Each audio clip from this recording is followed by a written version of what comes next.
দেখতুহীন হত্যাকাণ্ডের বিস্তারিত জানাতে আমাদের সঙ্গে চান্দনা চৌরাস্তার মসজিদ মার্কেটের সামনে থেকে যুক্ত হয়েছেন সহকর্মী ইফতেখার রায়হান। চলে যাচ্ছে ইফতেখারের কাছে। ইফতেখার, আমরা বলছিলাম এবং প্রতিবেদনে আমরা দেখছিলাম যে জিজ্ঞাসাবাদের জন্য 5 জনকেরই মধ্যে আটক করা হয়েছে। তাদের পরিচয় জানা গেল কিনা এবং একই সঙ্গে জানাবেন যে মামলায় এখন পর্যন্ত কাউকে গ্রেপ্তার করা হয়েছে কিনা।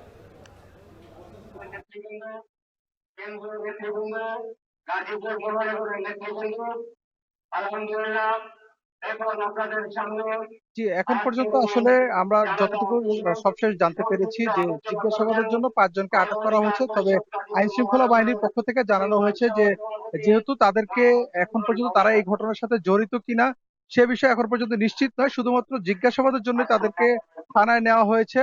তবে এই ঘটনায় তাদেরকে যদি তাদের জিজ্ঞাসাবাদে যদি তারা যদি কোনো এই ঘটনার সাথে জড়িত থাকেন সেক্ষেত্রেই শুধুমাত্র তাদেরকে এই মামলায় গ্রেফতার দেখানো হবে।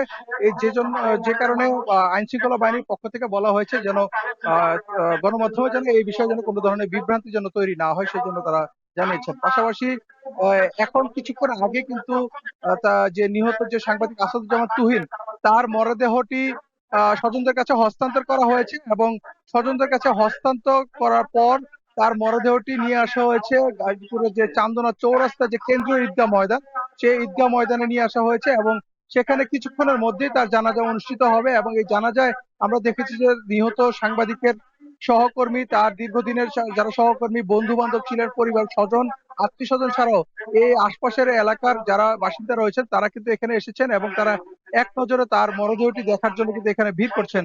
এবং এই অবস্থায় কিন্তু আমরা এখন পর্যন্ত যেটি জানতে পেরেছি যে তার স্বজনরা এখান থেকে মরদেহ জানাজা শেষ করে তারা গ্রামের বাড়ি ময়মনসিংহের ফুলবাড়িয়ার ভাটিপাড়া গ্রাম যেখানে তার গ্রামের বাড়ি সেখানে নিয়ে যাওয়ার উদ্দেশ্যে তারা রওনা হবেন এবং সেখানে বাদ আসর আরো একটি জানাজার নামাজ অনুষ্ঠিত হবে এবং সেখানেই তাকে দাফন করা হবে।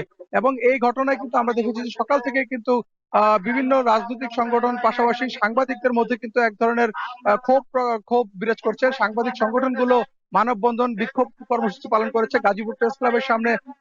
দীর্ঘদিনের যারা সহকর্মী এবং গাজীপুরের মূলধারা যারা গণমাধ্যম কর্মী রয়েছে তারা কিন্তু এই ঘটনার সাথে জড়িত যারা রয়েছে আসামি তাদেরকে দ্রুত গ্রেফতার করে আইনের আওতায় আনার জন্য দাবি জানিয়েছেন। পাশাপাশি গত 2 দিনের ব্যবধানে অর্থাৎ 24 ঘন্টার ব্যবধানে 2 জন সাংবাদিককে উপর বর্বর হামলার ঘটনায় কিন্তু সাংবাদিক সমাজে উদ্বেগ ছড়িয়েছে। তারা যেহেতু একজন সাংবাদিককে কুপিয়ে হত্যা করা হয়েছে এবং আরেকজন সাংবাদিক যিনি আনোয়ার হোসেন সৌরভ তাকে চাঁদাবাজির একটি তিনি অটো রিকশা থেকে চাঁদা আদায় করা হয় এমন সংবাদ প্রাপ্তির প্রেক্ষিতে থেকে তিনি সেখানে চাঁদা সেই সংবাদ সংগ্রহ করতে গেলে তাকে দুর্বৃত্তরা তার উপর হামলা চালায় এবং সেই ঘটনায় কিন্তু একটি মামলা হয়েছে এবং ওই ঘটনায় ইতিমধ্যে 2 জনকে কিন্তু সদর থানায় আটক করা হয়েছে বলে আমরা জানতে পেরেছি।